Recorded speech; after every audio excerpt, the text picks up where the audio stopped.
हम भारतीय अपने देश के प्रति देशभक्ति दिखाने की बात आए तो इसमें पीछे नहीं हटते। हम पूरे जोर शोर से इसका प्रदर्शन करते हैं, चाहे वह फ्लैग मार्च के माध्यम से हो या भारत के राष्ट्रीय गीत या राष्ट्रीय गान, या हम अपने तिरंगे को बड़े ही शान से फहराकर करते हैं। तो आइए इस वीडियो में हम अपने तिरंगे के बारे में भी कुछ जान लेते हैं, जैसे इसके इतिहास, कुछ नियम इत्यादि। इसके लिए बने रहिए वीडियो के अंत तक बिना स्किप किए।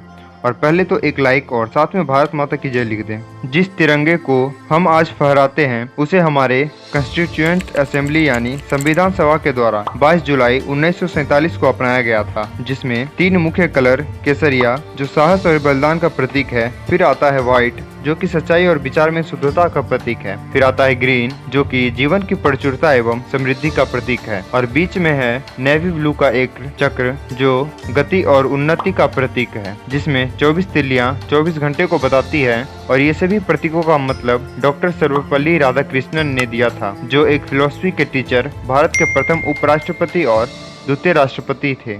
हमारे इस तिरंगे को पिंगली वेंकैया जो आंध्र प्रदेश की थी, उन्होंने 1921 में डिजाइन किया था, लेकिन उससे पहले भी 1906 में एक तिरंगा सचिंद्र प्रसाद बोस के द्वारा कलकत्ता में फहराया गया था। बाद में 1907 में एक पारसी लेडी मैडम भिकाजी कामा ने स्टटगार्ट जर्मनी में फहराया था। क्या आपको पता है, हम जो झंडा फहराते हैं वो भी सुप्रीम कोर्ट से परमिशन लेकर फहराते हैं। असल में एक व्यक्ति जिनका नाम नवीन जिंदल था, उन्होंने अपनी कंपनी के ऊपर भारत का झंडा फहराना चाहा और तिरंगा को फहराने के लिए उन्होंने सुप्रीम कोर्ट में PIL फाइल किया। फिर 2002 में सुप्रीम कोर्ट ने आर्टिकल 19(1)(a) के तहत यह कहा कि तिरंगा को फहराना हमारा फंडामेंटल राइट है, लेकिन फ्लैग कोड 2002 को फॉलो करना बेहद ही जरूरी है, जिसके अनुसार हमें कुछ नियमों का पालन करना जरूरी है, जैसे कि किसी मंच पर तिरंगा फहराते समय जब बोलने वाले का मुंह श्रोताओं की तरफ होगा तब तिरंगा हमेशा उसके दाहिनी तरफ होना चाहिए। तिरंगा को उल्टा नहीं करना चाहिए। एक तरह से हमें तिरंगा को पूरी इज्जत के साथ फहराना चाहिए। फ्लैग कोड ऑफ इंडिया के अनुसार तिरंगा हमेशा कॉटन, सिल्क या फिर खादी का हो। प्लास्टिक का झंडा बनाने की मनाही है। इसका शेप हमेशा रेक्टेंगल और 3:2 तय है। वैसे तो अशोक चक्र का कोई माप तय नहीं है, लेकिन इसमें 24 तिल्लियां आवश्यक हैं। झंडे पर कुछ भी बनाना या लिखना गैर कानूनी है। किसी भी गाड़ी के पीछे, बोट या प्लेन में तिरंगा नहीं लगाया जा सकता, और न ही इसका प्रयोग किसी बिल्डिंग को ढकने के लिए किया जा सकता है।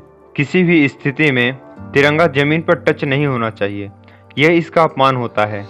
तिरंगे को किसी भी प्रकार के यूनिफॉर्म या सजावट में प्रयोग नहीं लाया जा सकता। भारत में बेंगलोर से 420 किलोमीटर स्थित हुबली एकमात्र लाइसेंस प्राप्त संस्थान है जो झंडा बनाने के और सप्लाई करने का काम करता है। किसी भी दूसरे झंडे को राष्ट्रीय झंडे से ऊंचा या ऊपर नहीं लगाया जा सकता और न ही बराबर रखा जा सकता है। 29 मई 1953 में भारत का राष्ट्रीय ध्वज तिरंगा सबसे ऊंची पर्वत की चोटी माउंट एवरेस्ट पर यूनियन जैक तथा नेपाली राष्ट्रीय ध्वज के साथ फहराता नजर आया था। इस समय शेरपा तेंजिंग और एडमंड माउंट हिलेरी ने एवरेस्ट फतह की थी। आम नागरिकों को अपने घरों या ऑफिस में आम दिनों में भी तिरंगा फहराने की अनुमति 22 दिसंबर 2002 को ही मिली। तिरंगे को रात में फहराने की अनुमति साल 2009 में दी गई थी।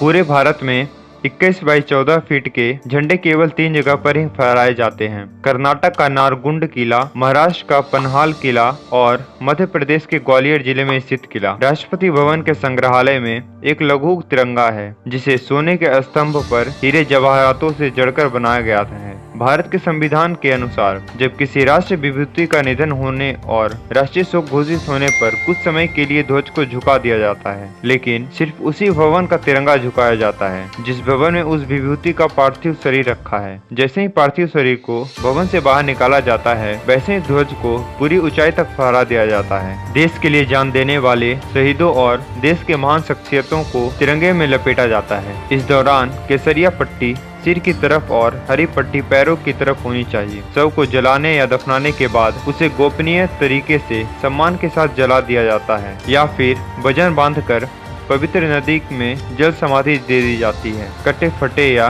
रंग उड़े हुए तिरंगे को भी सम्मान के साथ जला दिया जाता है, या फिर वजन बांधकर पवित्र नदी में जल समाधि दे दी जाती है।